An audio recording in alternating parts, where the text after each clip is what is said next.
So Feda just it's kind of like discovered something. So this thing goes like this. Lenti yaphinda phinda manesh. Angazi man. Yeah, but it will make sense one day.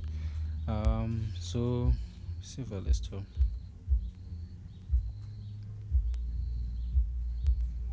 Mm, like lento kudala ikhona like yabo khani like ngirealize manje. So ingivule ingqondo like I now see price ngiyindlela amazing like yeah. I see price with amazing way.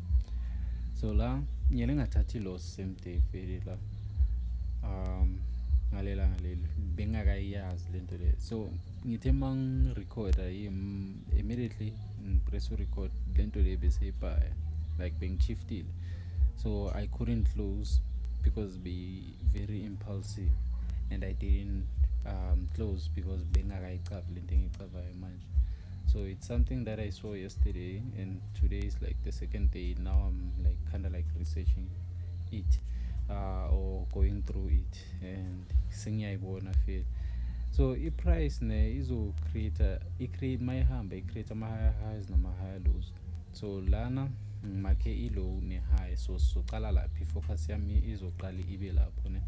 So le low le nale high le i-price iqale yathatha ya breaker like the iqale ya breaker the low first ne. Then after breaking the low ya create i-lower low then yabuya create i-lower high the first lower high then yabuya ya create the second lower low then uyabona lapho ukuthi like it's bearish like iyayehla lento le ngoba i-creator inama-lower lows nama-lower highs so kusho ukuthi injani i-bearish then all of the Sunday all of the sudden ile ya creator ini i-higher high so leyo bekuyi-signal ukuthi it wants to go up but before izochubeka iye phezulu bekamele ize izothatha i-sell side liquidity so kamele iyo-creator the last lower low then izobuya izo-create i-higher high so yinto engiyibonile i-price ukuthi iyayenza everyday le yayibona la i-1 minute so it can do this it does this on higher time frames too thimbo ibhaya ngisho yemala cost so beyenzeni lapha yakucala i-price beyisela ngisho so sinama lower high lower low then create higher high then kamele iyothatha ini i-lower low then create the last lower low then izochubeka iye ku-higher high so bheka la i-price lana angizange ngayi-editor so because I'm not connected so lana uyayibheka i-price iyenzani i-create ama-lows like iyaphansi ne then ibheke la i-create khona i-low yokugcina le low yokugcina beyisweeper ilandana so le low yokugcina le after creator yona iye yenzani ya break structure or na before i-creator yona le low yokugcina bheka le low yokugcina i-higher khona then kuzoba nani ne-higher low bese kube nani ne-equal high nkinga man yazi but then yeah mina ngiyayibona so that high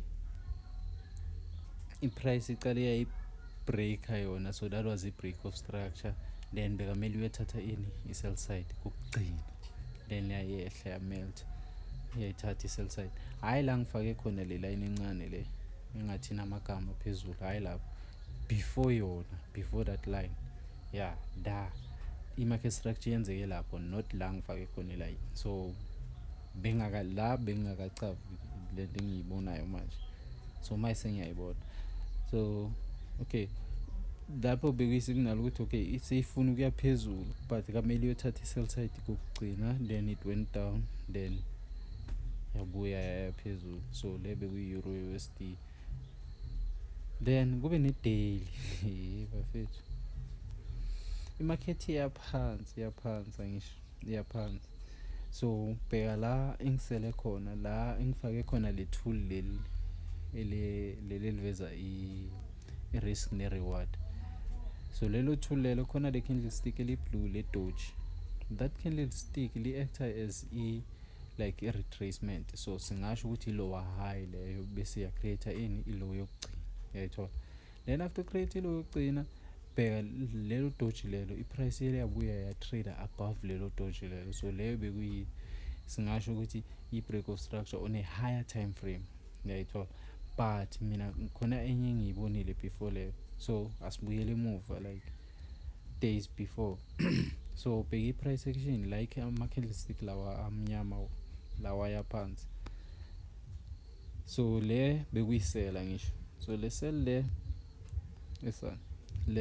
le lapha ekugcineni yela create a small doji, ngazi uyayibona. Yele yasela then ekugcineni create idoji, then ya break lelo doji, ya trade below lelo doji leyo. So leyo bekuyi it's like yele create i-lower high, then yathi lower low, then yabuya yayibreaka le doji phezulu futhi kobusi-2. So the second time mayiseyizoyibreaka, that was a signal ukuthi ngifuna ukuya phezulu, but before ngiya phezulu kamele ngizothatha le sell side engiceda kuyi-create manje, njengoba seyisela la ngisele khona, la ngifake khona le tool le elokusela, yeah, yayithola.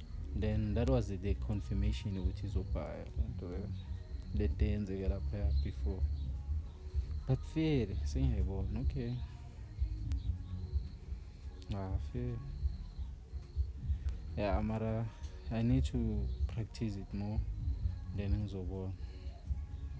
Yeah, hopefully that's it. That's what I was looking for all along.